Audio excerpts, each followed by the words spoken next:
Praise the Lord. இன்றைக்கான வசனம், நாம் அவருடைய கற்பனைகளின்படி நடப்பதே அன்பு. நீங்கள் ஆதிமுதல் கேட்டிருக்கிறபடி நடந்து கொள்ள வேண்டிய கற்பனை இதுவே.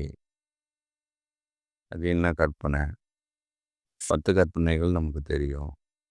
பிரதான கற்பனைகளும் நமக்கு தெரியும். இங்க சொல்ற கற்பனை என்ன? பவுல் சொல்ற விஷயம் என்ன?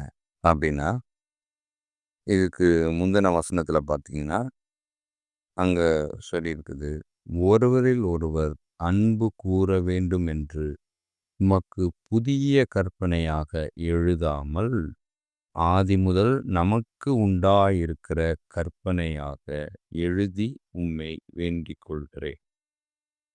இது இப்போ உள்ள கற்பனை இல்ல, ஆதி முதலே இருக்கு. எப்படி இருக்கு அப்படின்னா, தேவன் நம் மீது அன்பு கூர்ந்திருந்தார். எப்பொழுது? ஆதியிலே. அதையும் பவுல் சொல்றாரு. இன்னொன்று, அன்பு தான் பிரதானமான ஒரு விஷயம். ஆண்டவர் அதை தான் பிரதான கற்பனையாகவும் கொடுத்திருக்கிறார். இந்த அன்பை தான் நாம் பல நேரத்தில் இழந்துடுறோம், கொடுக்க மறந்துடுறோம். காரணம், நமக்குள்ள நன்மையும் இருக்கு, தீமையும் இருக்கு. ஆனால் நாம் எதன் பின்னாடி செயல்படுகிறதுல தான் அது அமைந்திருக்கு. நன்மையின்படி நடக்கும்போது அங்கே நன்மை நடக்கும், தீமையின்படி நடக்கும்போது அங்கே தீமை நடக்கும். நன்மையும் தீமையும் இருக்கிற இடத்துல நாம் எதன்படி செயல்படுகிறோங்கிறது ரொம்ப முக்கியமான ஒரு விஷயமா இருக்கு.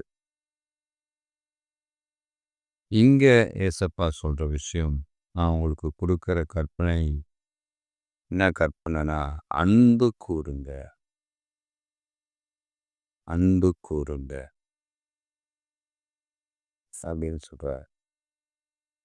அன்பு கூறுறது வந்து நான் எல்லாரும் கூட தான் அன்பாக தான் இருக்கேன், அப்புறம் என்ன அன்பு கூறுங்கன்னு சொல்றீங்க அப்படின்னு. நீங்க உங்களுடைய உள்ளத்துல அதை சோதித்து பாருங்க. உண்மையான அன்புடன் இருக்கிறீங்களா? கணவன் மனைவியினிடத்துல, மனைவி கணவனிடத்துல, பிள்ளைகள் பெற்றோர்களிடத்துல, பெற்றோர்கள் பிள்ளைகளிடத்துல, இல்லை ஏதாவது ஆதாயம் இருக்கும் அவங்களால நமக்கு ஏதாவது தேவைகள் சந்திக்கப்படும் அவங்களால நமக்கு, அதுக்காக நான் அன்பு கூறுறேன் அப்படின்னு இருக்கிறோமா? இல்லை எதுவானாலும் சரி, நான் உண்மையாக அன்பு கூறுகிறேன். பிள்ளைகள் பெற்றோர்கள் ஏதாவது அவங்களுடைய தேவைகளை சந்திக்கும் போது அதிகமாக அன்பு கூறுகிறாங்களா, இல்லை தேவைகளே சந்திக்காத போது அதிகமாய் அன்பு கூறுகிறாங்களா? யோசிச்சு பாருங்க.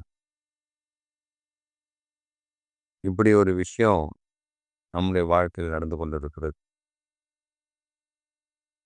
அப்போ மனிதனிடத்திலேயே இதை நம்ம பார்க்கும்போது தேவனிடத்துல நம்ம எப்படி அன்பு கூற முடியும்? ஆனால் அந்த அன்பு உண்மையா இருக்கணும். அது ஆபிரகாம்கிட்ட பார்க்க முடியும். என் பிள்ளைய விட நீங்க தான்ப்பா முக்கியம், நீங்க பலி கொடுக்க சொன்னா நான் கொடுத்துருவேன். என்ன ஆபிரகாம், நீ கொடுக்க மாட்டேன்னு தான் நினைச்சேன், என் புள்ள முக்கியம்னு சொல்லுவேன்னு நினைச்சேனே.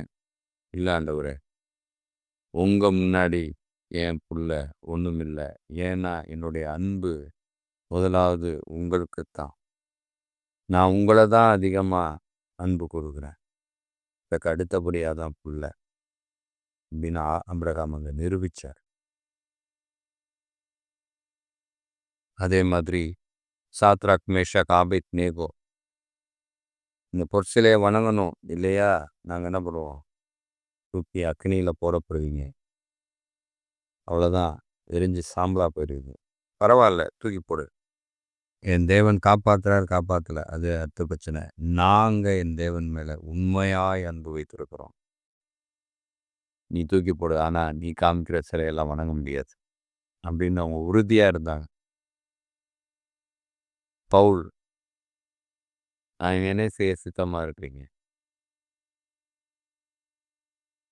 நீ துன்பப்படுத்துகிற இயேசு நானேன்னு சொன்ன உடனே நான் என்ன செய்ய சித்தமா இருக்கிறீங்க?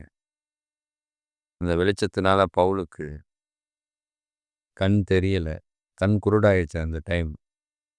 அடுத்து 1 நாள் 2 நாள் வந்து பவுலுக்கு கண்ணு தெரியல.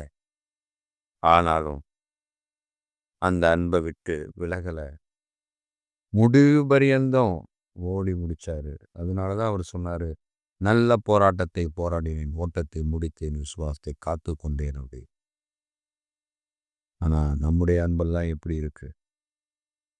ஒரு கானல் நீரை போலத்தான் இருக்கு. ஒரு பச்சோந்தியை போல தான் இருக்கு. இப்படி கொஞ்ச நேரம் அன்பு கூறுகிறது, அப்புறம் அந்த பக்கம் போயிடுறது. அப்புறம் அந்த பக்கம் கொஞ்ச நேரம் இருக்கிறது, அப்புறம் இந்த பக்கம் வந்து அன்பு கூறுகிறது. இப்படி தான் இருக்கணும். ஒரு நிலையான அன்பு இல்ல நம்மிடத்துல. தாவீது மாதிரி அன்பு கூற முடியுமா? எவ்வளோ போராட்டம், எவ்வளோ அவமானம், எவ்வளோ இக்கட்டு. ஒரு பக்கம் சவுல் துரத்துறாரு. இன்னொரு பக்கம் போய் எல்லாத்தையும் சரி பண்ணி கொண்டு போனா, தான் சொந்த பிள்ளைய துரத்துறான் கொலை பண்றதுக்கு. குடும்பத்துல ஏகப்பட்ட பிரச்சனைகள், இழப்புகள், வேதனைகள், கண்ணீர்கள், ஓட்டமாய் ஓடிக்கொண்டே இருக்கிறான். ஆனா ஒரு நாளும் ஆண்டவர விடலையே. ஒவ்வொரு நாளும் நான் உன் சமூகத்துக்கு முன்பாக வந்து நிற்கிறேன்னு சொன்னானே. பேர்பட்ட ஒரு அன்பு. இந்த அன்பு நம்மிடத்துல இருக்கா?